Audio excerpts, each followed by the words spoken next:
Thank you, Chairman Grassley, and I'd like to thank you at the outset for the way you've conducted this hearing and many other of the proceedings in this committee in this particularly difficult time, and when other committees are struggling to function in a bipartisan way. I respect the way you've provided opportunities to question and the opportunity for us to investigate thoroughly the troubling representation of Alpha Bank by one of the nominees today, which I'll get to in a moment.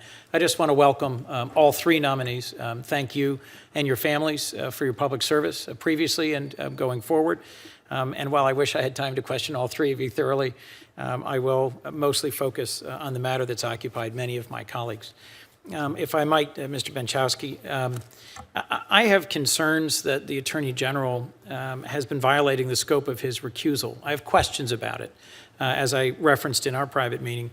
If you were confirmed, what would you do to ensure that no one in the criminal division communicates with your former boss, Senator Sessions, now Attorney General Sessions, regarding the ongoing Russia investigation? I think I would make it clear on day one, Senator, that any such communications with the fifth floor and the Office of Attorney General would be forbidden. That said, I don't know, as I sit here today, under what circumstances I might, or the office might learn of anything that was going on in Special Prosecutor Mueller's investigation, but I would make it clear from day one that any such communications with the office on the fifth floor of the Justice Department, including the Attorney General, should not occur.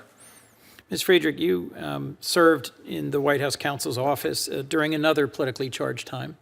And I'm concerned about the independence of the Justice Department and its ability to operate free from political interference. Could you just briefly comment on how important is that independence institutionally over a long period of time? It is critically important that the Department of Justice function independently of the White House.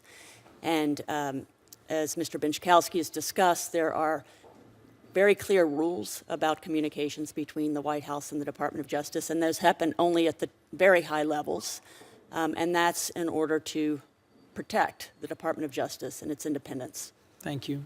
I see it as centrally important too. Mr. Benchowski, what do you make of the President's recent public statements expressing a lack of confidence in the Attorney General? He's described him as beleaguered. He's questioned his prosecutorial priorities. He's continued to, in my view, harass the Attorney General. Does that raise concerns for you about the ability of the department to operate independent of political interference? Senator, I've, as you know, from my service to this committee and with Jeff Sessions, I've known him for quite some time. Believe him to be a man of integrity who cares deeply about the institutional independence of the department. I think he goes to work every day doing his dead level best to protect that independence. And those sorts of comments are painful and difficult for me to hear. Well, and I, too, am concerned about what it indicates about the President's state of mind and his intentions with regard to the department. We talked about your previous experience at senior levels in the department, but your lack of criminal prosecutorial experience, your lack of any experience in prosecuting criminal trials. And you said you recognize that it creates a blind spot for you. How do you plan to oversee the prosecution of the most important criminal matters in our country, having rarely appeared in a courtroom and never as a criminal prosecutor? Senator, thank you for that. The criminal division's a big place, 700 lawyers, 1,000 support staff and investigators, 17 sections. Being the head of the criminal division in the first instance is principally a management and leadership job. And as I said previously, this would be my 6th such job at the department. And one of the things that I learned in the course of those previous positions is how important it is to consult and listen to the career lawyers in the department. And I hope you will consult with them. Forgive me, I've got just a minute left.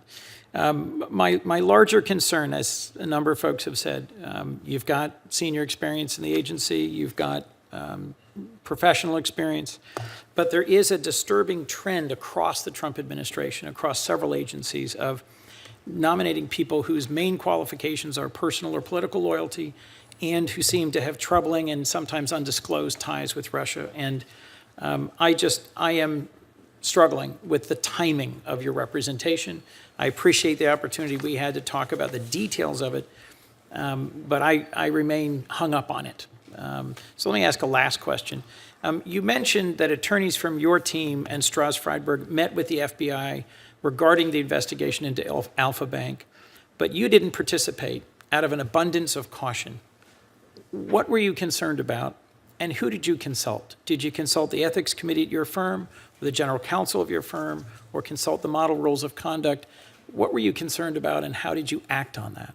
I was concerned at that point that my participation in that meeting, should I be nominated ultimately to head the criminal division, could somehow be seen as there being a conflict. And I didn't think that for the client, again, as a lawyer in private practice, my concern was for the client and what that would mean for the client. And so I stepped away. This was in part a concern about appearance down the road, but it was really out of a concern that the communications between the client, its representatives, the lawyers in Strauss Friedberg, and the government be seen as pristine at that point. I appreciate that answer. I hope you can appreciate that the timing of your very senior role in the transition team, your representation of Alpha Bank, and some of these unresolved questions has raised a great deal of concerns for many of us, despite your previous service here and your long record of public service in other roles. And I think we have unresolved questions, which I'll submit for the record as well. Thank you to all three of the nominees today.